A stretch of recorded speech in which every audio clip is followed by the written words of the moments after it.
Hey guys, welcome to 5,000 Miles, where we react to and review our favorite television shows and movies. My name is John. Brandy's not with me today, but I'm over in Philadelphia. And my name's Vince, and I'm 5,000 miles away on Maui. And today we are taking a closer look at Always Sunny, Season 17, Episode 7. The gang gets ready for prime time. So yeah, man, we are rapidly approaching the very end of the season. We got one more episode to talk about. Yeah, this was the penultimate episode, and there's only one left. What did you think about this episode? I think it had its moments. There was a lot of references and cool things that made me think about previous episodes and stuff like that. But as far as the strongest, where it ranks amongst this season, it was one of the weaker episodes. I didn't think it was particularly good, but it certainly was thought-provoking, and there was some definite points and issues that they brought up that were awfully interesting. How did you feel about it?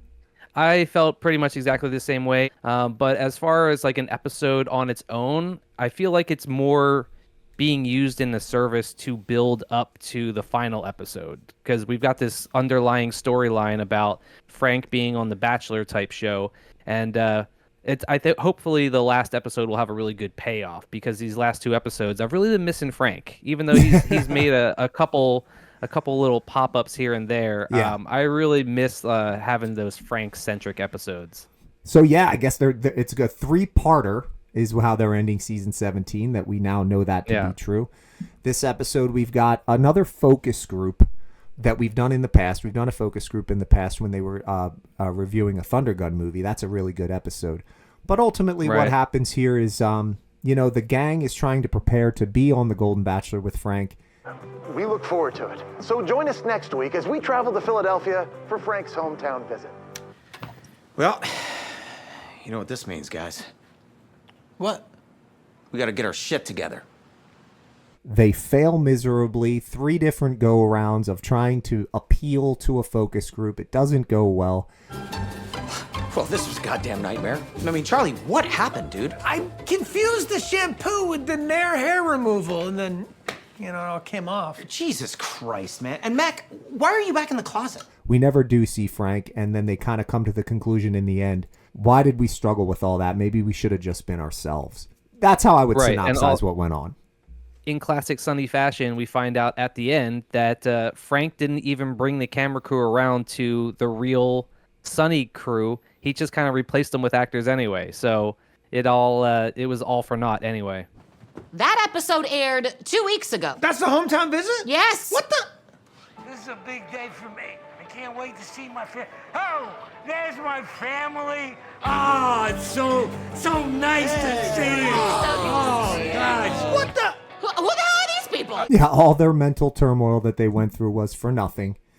A couple funny things to talk about. Let's just start at the top. I loved the breakdown that Frank gave us of the family when they saw him on the TV screen.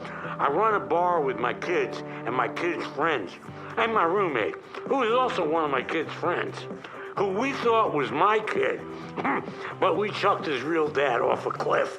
He was already soup by that point. Anyway. Do you remember that episode from the Ireland thing? Yeah, and he says, but he was basically soup already.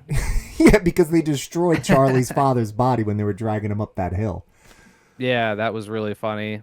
So that was pretty funny. There was also, did you catch Dennis's comment about reality show resulting in a presidency? Right? I mean, this is primetime TV we're talking about. Yeah, we pop on something like this, all our hopes and dreams could come true. I mean, hell, we live in a country where reality television can be a pathway towards being the president. Yeah, I thought that was a nice little sort of like social commentary that they slipped in there, because as we know, our current president, Donald Trump, he had no political experience. He started off as a reality TV show star, and now he's made his way all the way to the top. So it was kind of funny that Dennis would point that out.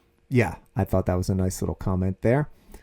Did you think that this was also given sort of a little bit of like the rehearsal vibes, that Nathan Fielder show? I don't know enough about the rehearsal stuff to really be able to draw the parallel. It's awfully awkward. How did you see a connection there?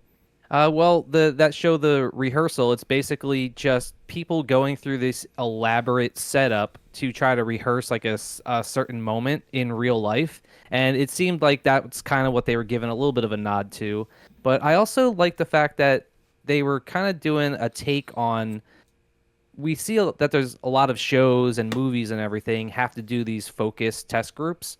And I felt like it was sort of a meta commentary for the show to talk about what maybe the Sunny guys as show producers and everything have had to dealt with in the past, with test groups trying to see like what they think is funny. Yeah, it could have been that they were talking about, like, referencing their own experiences with that. I'd like to believe that Always Sunny exists on a plane above that kind of shallow bullshit. But, so if they were talking specifically about shit that they've gone through, that's fine. But at the very least, they were poking fun at the shallow nature of trying to figure out. They were definitely making fun of it. Yeah. Because at the end of the day, we see that it's just better to be yourself. And I think that Always Sunny is definitely the type of show that either people are going to get it or they're not going to get it. D, how we score this time? 3. 3 what? The number 3 out of 100. That's it? Yeah, they hated it. Dennis scared the shit out of them. Well, look, man, forget it. Like, can we just be us? Okay, we're trying to please everybody, and, like, that never works, man. Like, people either get you or they don't get you. You know what I'm saying? Yes. All right. Yeah. Like the people that are consuming media that appeals to a large majority of the country, something like Big Bang Theory or something like that. Right. They're not the same people that are going to be drawn to a show like It's Always Sunny in Philadelphia. And so I thought that maybe this was a little bit of a commentary on the futility of a show like Always Sunny trying to focus test themselves. It was funny, though. I think Dennis put it best in the episode. I'm not sure the exact quote, but it was like, the goal is to not look bad. You guys just aren't getting it, okay? You're not getting it, all right? This is bigger than just looking good, okay? The most important thing here is to not look bad. And we just keep refining the dinner over and over again until finally we land on the most perfect versions of ourselves that will appeal to the widest possible audience and offend no one. That is how you make great art. Instead of trying to look good, that's how you make great art. And it's like, Jesus, is that really where we're at? The goal's not to be great, but to just not look bad, and we're going to call that art. I thought that was a really cool line of Always Sunny, really maybe saying what they really think about it with that line. And then in the long run, it turns out that was a lot of that self-consciousness was just coming from the fact that Dennis looked bad on the show Family Fights. So that's why you've been so crazed, because you panicked on Family Fight? Yes, dude, you don't understand the humiliation. I hope for your sake you never do. And he just wanted to not look bad again. Among other things, I mean, this is not the first time that Dennis, so he looked terrible on Family Fight, right? Made a fool out of himself. The buzzer was driving him nuts and he fell on the ground. There's another episode where it's kind of a tipping point. You remember that book, The Tipping Point? There's Malcolm Gladwell. Yeah, there's a tipping point episode where the bar does so well that it tips, and then they're all trying to figure out what they did in order to contribute to that tipping point. And Dennis becomes even more superficial and gives himself like a face peel and ends up looking ridiculous. There was a dating app episode where he was getting rated on the dating app poorly and lost his fucking mind. I'm a 5-star man. I'm a 5-star man. So we know that Dennis has zero ability to absorb criticism, especially when it is in regards to how he looks. Yeah, exactly. And like his vanity knows no bounds. And we see that he goes through, he's putting the tape on his face and his like face is all tight by the end of this episode. I thought that was hilarious. What's with the face tape? Oh, this was just a, it's a way to like kind of tighten the skin up a little bit, give me a more youthful appearance. You know what I mean? And that it just really made him was look funny. Worse and worse. And people, I love when Dee is kind of digging into him, reading the reviews and saying like, "Oh, he looks so old. He's got the sunken features." Features.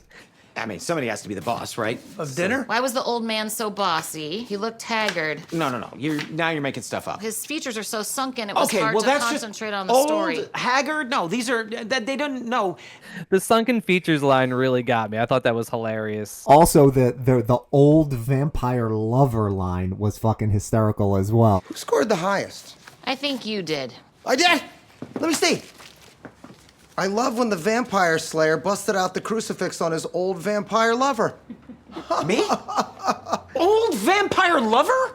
Also, at one point, they thought Mac was a vampire hunter because he's got the crucifix and he's like, the power of Christ compels you. And he's wearing the duster. So he's almost. Yeah, man. They broke out the duster. I loved that. And then him just doing the backflip and trying to be a badass takes me back to him making a fool out of himself with the Project Badass videos. What are you doing? I'm doing a goddamn backflip. You can't stop me because the power of Christ compels me. Badass.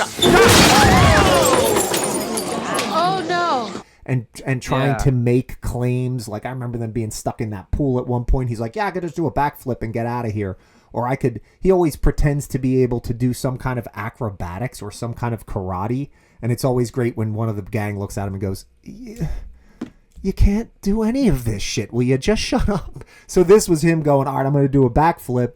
And I'm like, what are they going to do here? Falls on his ass. Perfect. Loved it. It was good to see him go down in flames attempting to do that. It was a very comical, sort of like physical humor moment to see him, like the chair flies out and it just falls on his ass. Yeah, for sure. So then you've also got Dennis trying to script and control everything to try and get the outcome that he wants to. Of God, stop! Okay, all right. You know what? You two will limit your exchanges to hello, yes, and no. And that's it. And the rest of you will refrain from doing accents or personas of any kind. I will do all the costumes, hair, and makeup, and there will be no other surprises at all. And so help me God, we will get this right! No matter what he said or did, it just, the audience kept thinking that him and Mac were lovers, and I just thought that was hilarious. Like, even the more he went out of his way to draw attention away from that, the more the audience just kept thinking that they were lovers. I thought that was really funny as well. Yeah. So at one point he says to Mac, stop trying to groom me. And people were confused, right? They think we're a couple. Oh, okay. Well, maybe America is ready for us. There is no us. Mac, stop trying to groom me. I'm so glad you brought that line up, man. That was funny. He's like, I got a kick out of that line. Yeah, that was good. But, Dennis's attempts to control things, absolutely futile, and the gang continues. You knew how it was a little bit predictable that they were all going to let him down in ridiculous ways. I think Charlie showing up bald. Come on in, guys. It's open. Hello, everybody. Because he mixed the shampoo up with the Nair. That was at least laugh out funny, because then when he throws the goofy wig on for the second rehearsal dinner and uses the phony European accent, that was all pretty fucking. Pretty confusing, I must not have heard you correctly because you are from right here in Philadelphia. No, that's not true, actually. It is. No, I'm from Eastern European territory. So what's for dinner? Beet soup, I hope. Stop it. Yeah, so once he's got the wig on, then he starts doing like a Borat voice. Or something, some kind of vague European accent. Yeah, I thought that was all really great commentary about, like, sometimes when shows start to get stale, they'll try to bring in other characters, or they'll try to reinvent themselves, and it's like Dee saw that she got a laugh, and so she tried to lean into that, like, being a funny comedian, and she's got the rubber chicken and the plaid suit jacket on. Okay. What is this? It's just a clean comedy look. It's classic. Can we not? Okay. Yeah. Which was just terrible, and Charlie being like a Borat type character. It just, everything that they tried to do to like lean into being more appealing just made them less appealing. Which is I thought cool, that was a great commentary on what shows try to do, and then it just ends up turning fans off in the long run. Right, which is a point worth making, and people that have always just been unapologetically themselves are the people to make it. And that's exactly what Always Sunny is, always has been, always will be, and one of the things I love about them most. So they were the right people to make that point. Are you looking forward to seeing more Frank in the last episode? Yeah, can't wait to see how this is going to pay off. And I guess before we project forward, the only other thing I wanted to say was, the whole Dennis trying to control things. If you remember back to them trying to squash beefs at a dinner before, they make a specific comment about, Dennis says, like, we failed at this before. So Frank said that he wanted to have a really classy dinner, and we've struggled with that a little bit in the past, admittedly. So I just jotted down some lines, some small talk for us to, talk about over the dinner so that we can stay away from some of the danger zones. And I wonder, I don't know for sure that that's what they were referencing, but I do feel that that was what they were referencing, saying like, look, when we've brought people together in the past and tried to coordinate, it ain't going to work out. So Dennis knew it was going to happen. Far worse than he would have imagined. It got even worse. But what did you think was funnier? The having the volleyball and the mop as Frank, or having the waitress and Artemis as Frank and Frank's girlfriend? So guys, guess how much me and this broad bang boots? Tell him, honey. What are you doing? Do I have a line? No. I didn't get a script. Definitely seeing Artemis and the waitress, because fan service again. I feel like every single review we've done so far, we've been able to tip our cap to the fan service, and here we go. It didn't feel shoehorned. It was a good. We saw good the waitress spot. in the slap fighting episode. Yeah. But was this the first time that we saw Artemis so far this year? So far this year, but she was, I believe, in the bowling episode towards the end of last year, where she's playing like Donna Brunswick. So it's not been that long since we've seen Artemis, but we haven't seen her this year yet. So definitely cool to see her as well. I feel like they've really given us just about everybody. I can't even think of like one recurring character that we haven't gotten a dose of. And I love that.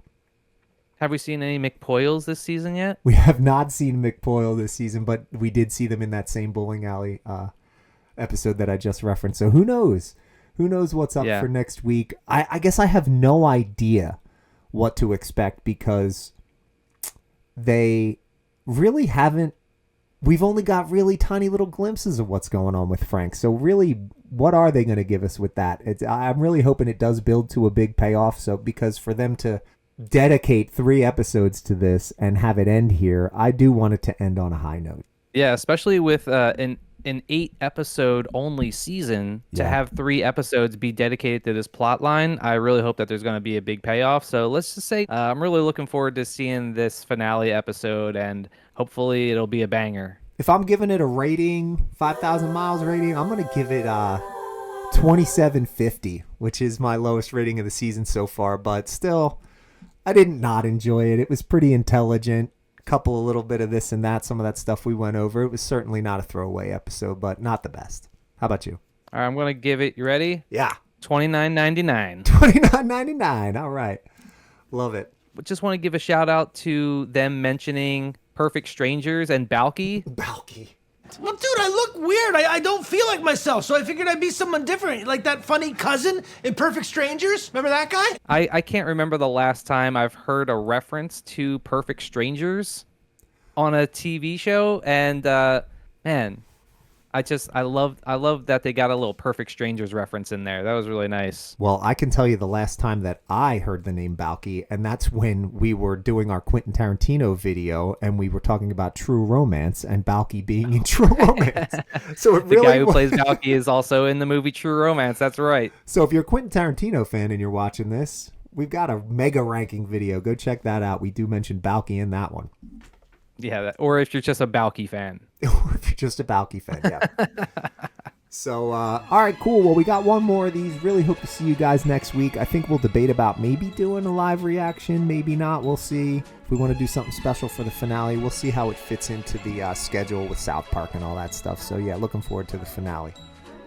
Yeah, and so we appreciate you guys watching and checking out the videos. Don't forget to like and subscribe. And until next time, stay sunny. Thanks a lot, guys. See you on the next one.